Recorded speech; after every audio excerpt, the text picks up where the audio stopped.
Michigan Governor Gretchen Whitmer joined ABC News Powerhouse Politics podcast.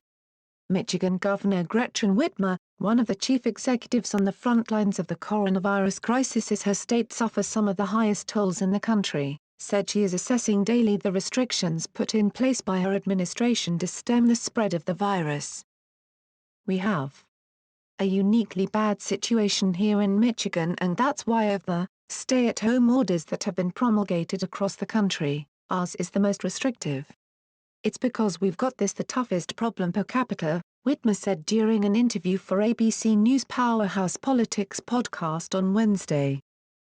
"I do think that we're assessing daily, essentially at this point, as we continue to see the trend have a greater comfort level that some of these activities pose less risk and maybe we'll look at those first," Whitmer told the show's co-hosts, Chief White House correspondent Jonathan Cowell and political director Rick Klein, before she added, "At this point I am not making an announcement here and now."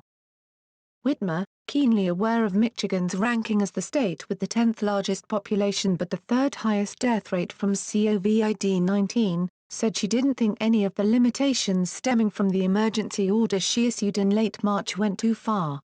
"You know, the more people that are out and about, the more likely we have COVID-19 spread," she said. "We wanted to curtail every activity that wasn't absolutely necessary." Whitmer announced earlier on Wednesday during a daily coronavirus briefing that she expects to issue a short-term extension of the stay-at-home order, which was set to expire at the end of April, to continue to mitigate the risk of the virus. During the interview, she offered some insight into her plans to reopen the state, signaling that the process will occur in phases and will be science-driven. "As we start to very shrewdly re-engage sectors, we've got to measure every step of the way," she said. "If we start to see a spike, we have to be nimble enough to pull back, and if we see that our numbers are still declining, then we can mindfully take the next step." Michigan is one of the hardest-hit states by the outbreak, with almost 34,000 confirmed cases and nearly 3,000 deaths, according to data provided by the state through Wednesday. In response to the crisis, the first-term governor's stay-at-home order, which is one of the most stringent in the country, put Whitmer at the center of the partisan debate over when to reopen the nation, after thousands of protesters, some carrying pro-Trump flags, lined the streets outside the state capitol in Lansing, overtly spurning the order. As she contends with the unprecedented crisis early into her second year as governor, Whitmer affirmed her decision to enforce the restrictions, calling them a temporary sacrifice. "This is a novel virus. We're learning things about it every single day, and the fact that people would be out and about for not life-sustaining reasons poses a danger to others, especially when our death numbers are so high, and it was so critical that we bring that curve down," she said. "We have seen that our actions are working," she continued. "It'll shorten the amount of time we have to be in this posture, and it'll save lives."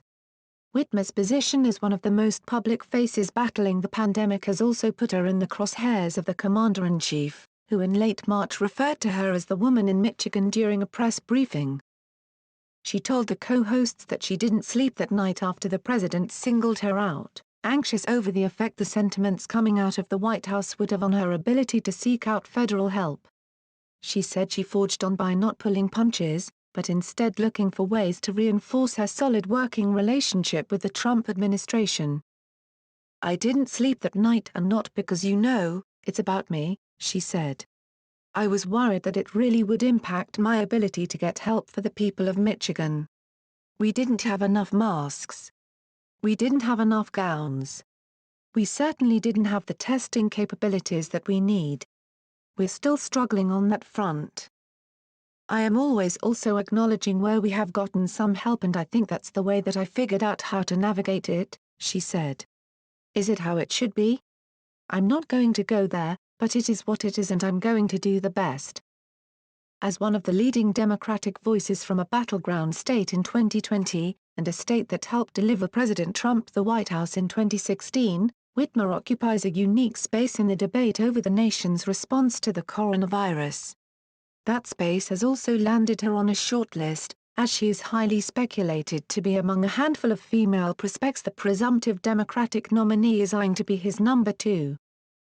Whitmer, who is a national co-chair of the Biden campaign, initially dismissed the idea of becoming Biden's running mate, telling MSNBC, "I'm going to help him vet and make sure he is a great running mate. It's not going to be me." Reflecting on her previous comments, from which she has more recently changed her tune, Whitmer said she had only hoped to be on the vetting committee. "I was talking to Mayor Eric Garcetti the other day," she said of the leader of Los Angeles. "And I said, you know, I had hoped to be on the vetting committee and we both had a laugh.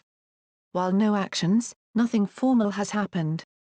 What I know is that Joe Biden would make an excellent president and I endorsed him when he was here in Michigan," she continued. "I have great faith in him and I want to be supportive, whatever role I can do that, whether it's helping him vet someone or it's just helping try to get out the word here in Michigan."